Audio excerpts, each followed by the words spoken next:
Starr Nova is the next mythic assassin coming into Brawl Stars, and boy oh boy does she have a lot to offer. Today I'm going to put her up 1v1 against every brawler in the game to find out how good she's going to be.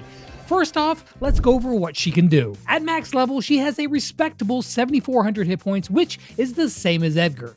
She has two different forms. First, her standard form. In her first form, she fires off 2 stars in a medium to long range. Each star deals 1,080 damage and can pierce targets, but it can also heal teammates for 324 hit points if you equip her second star power called Mystical Star Technique. Her reload speed in this form is fast, and her movement speed is just as fast, but this is not her final form. That comes from her super. With this super, she dashes forward and breaks out her sword. If she hits somebody with the dash, it deals minimal damage, but the real damage comes from her new attack. This attack can be spammed out with incredible speed, and it covers a large cone area similar to BB's attack. Additionally, in this form, she gains a 25% movement speed increase on top of her already fast speed, so she's like Sonic chugging a liter of Mountain Dew, which is pretty dang fast. What's even more is that with every attack she lands, she will heal herself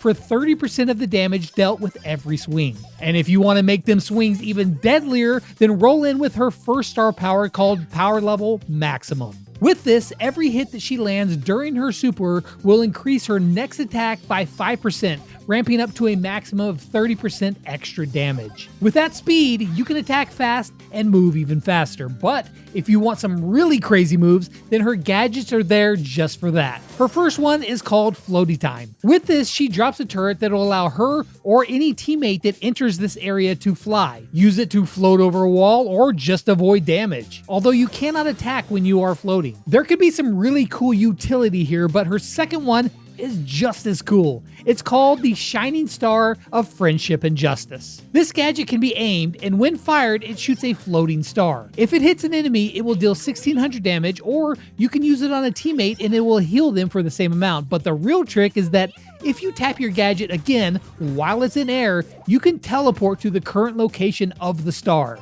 Very cool. So that's what she's capable of. Now let's see what she can do against every brawler in the game. Throughout these interactions, I will show you both forms, sometimes in sword form, but this time, it's just not needed.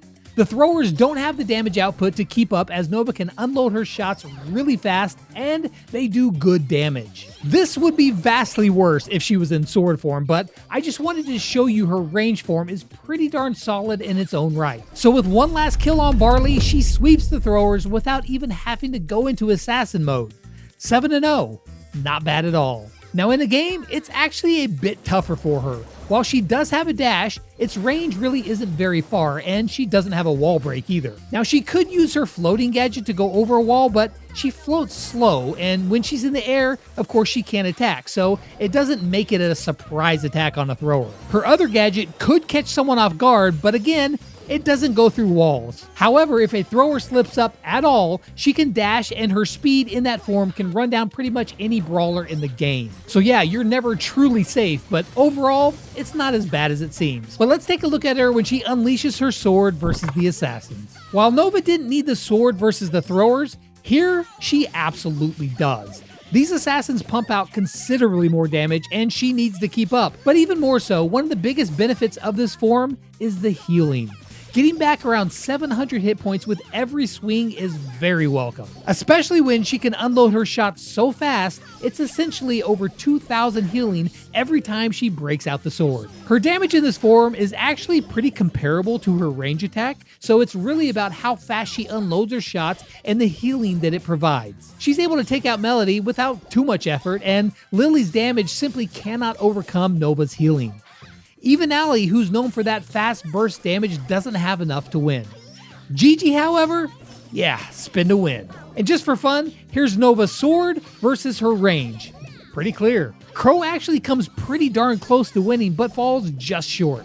However, Leon cannot be contained, and he gets the win. Cordelius then follows that up with another win, but when two self-healing, sword-wielding assassins go at it, Nova is the one that walks away. And while Kaze may have two forms, there's a new assassin in town, and Nova gets another win to bring her to an 11-6 record versus the assassins.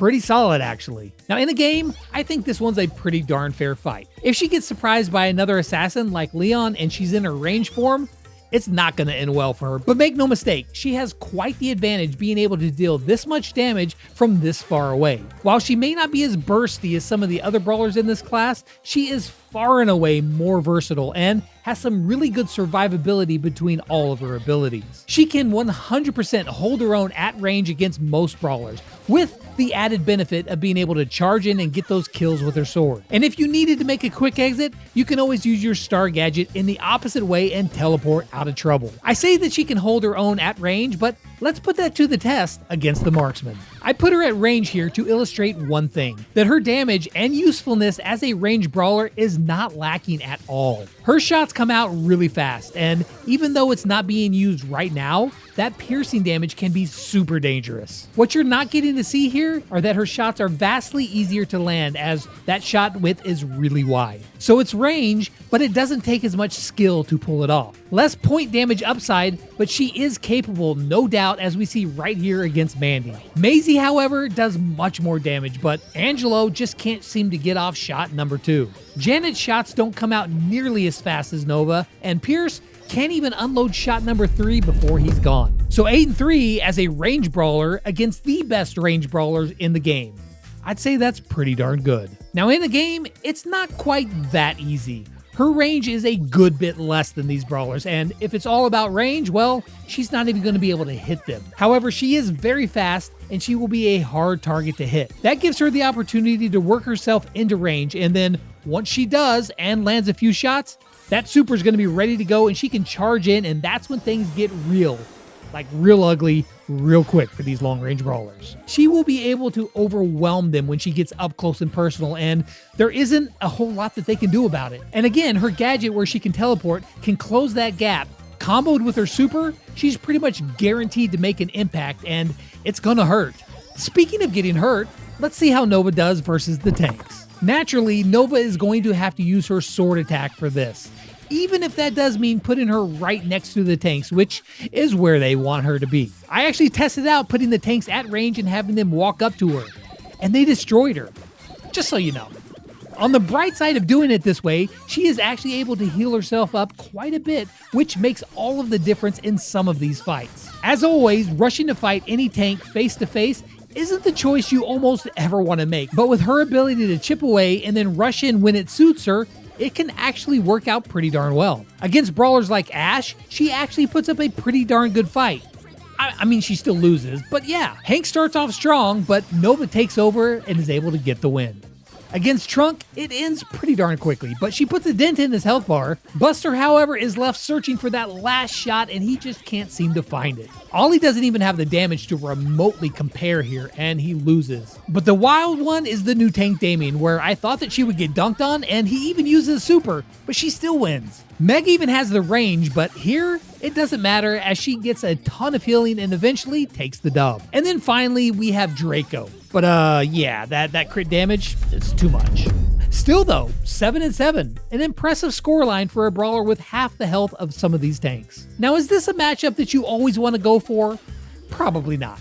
But many of these brawlers you can absolutely run at, especially if they're missing some of their health or maybe they've used up some shots. And to make matters worse for tanks, her range advantage is real, and she can take a big chunk of their health before ever deciding to commit to the sword. Find a tank that's taken some damage elsewhere, and you got a super? I mean, sure, go for it. And just flat out, some of these tanks can't compete. But still, if you see a bull lurking in the bushes, it might not be a good idea to come after him because they got supers too, and if you get caught out, you're going to be headed right back to spawn. So it can work, but I'd say be cautious. But a class that you can throw caution to the wind against is the support brawlers, so let's see that beatdown. Here we go again. We have a very strong assassin that is charging straight at the support brawlers, and really, what are they going to do about it? Okay, well, Pam can definitely do something about it, but Barry, he can't seem to overtake the sword-carrying cosplayer. She actually did just as well against these brawlers at range, but I figured, why not let her have some fun and swing away with that big golden sword? And swing away she absolutely did, as she mows down the competition. And you might think that Doug is going to take her out, and I thought that too, but no, she wins. And the beatdown cannot be stopped as she smashes Jae Young, and Glowy does give it a good try, but no. That sword is just too much as she closes out the last of the support brawlers for an impressive 10-2 record. This is going to be a nightmare of a matchup for these brawlers. She has range, she has speed, she has power. You can try to contain her, but eventually she's coming for what's hers and she will get what she is coming for. With her speed, she is going to be very tough to hit, and you probably don't want to get close to her to try to land those shots because at any moment she will say she has had enough and that sword will be unsheathed, and then you're headed back to spawn just questioning your choices. Okay, so maybe it's not all that bad. A few of these brawlers have big heals that they can rely on and they will want to do just that, so you're going to want to watch out for that.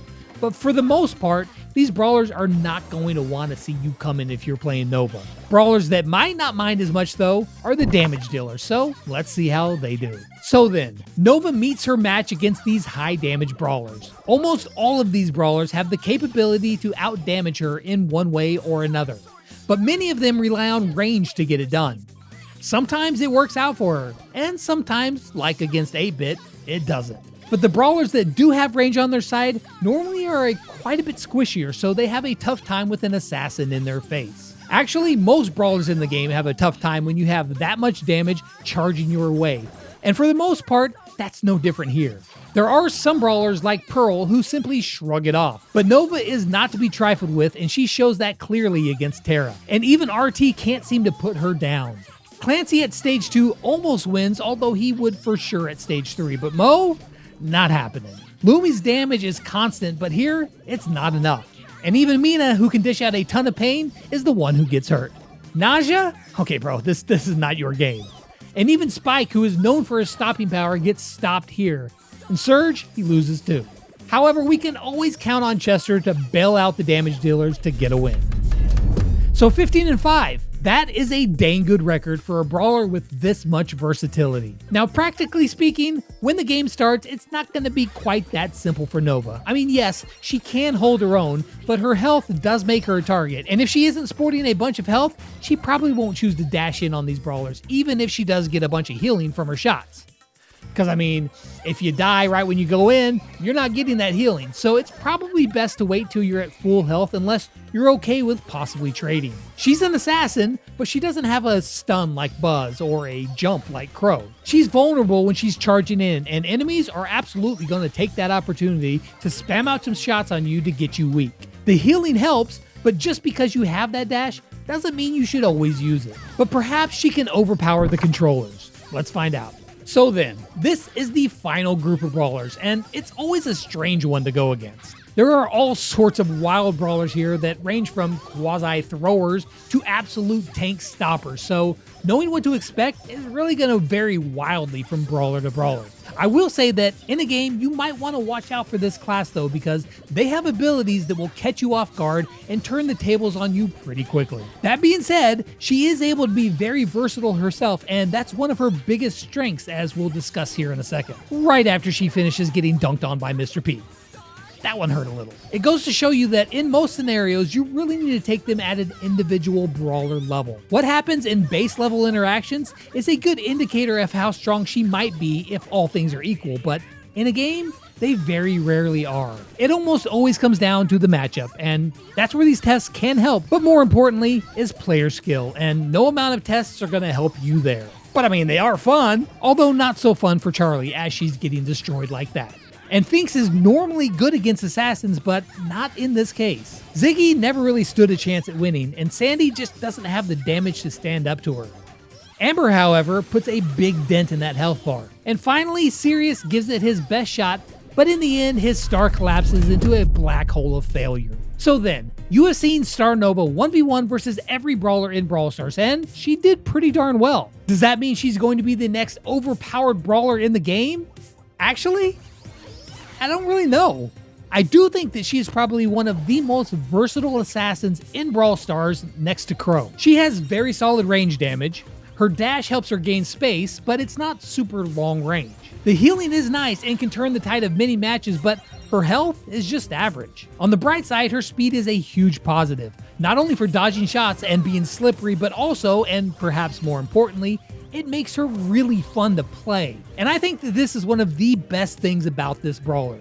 She's just really fun to play. Both of her gadgets are pretty darn cool, and her star powers make sense as well depending on your playstyle. She is a very versatile assassin that will shine in many game modes. For Brawl Ball, she has the movement and aggression if needed, as well as the ability to make some really cool plays with her gadgets. In Gem Grab, she can play a lot of different spots, maybe even doing some light healing for her team, if you choose that star power, which is probably worse than the other one. And it's possible that she could play Gem Carrier in a pinch and still shift over and hold down a lane very well. Showdown, I can see her being very good. And in Heist, she has enough versatility to make it work. She might not be as good on Bounty, but I don't think that she's going to be bad there. Overall, I think that she is just a very solid brawler that is a ton of fun to play, very strong, and one that people are going to love. Overall, 9 out of 10 for the versatility and the fun factor. Be sure to roll on back here tomorrow to find out how good the third new brawler Bolt is going to be.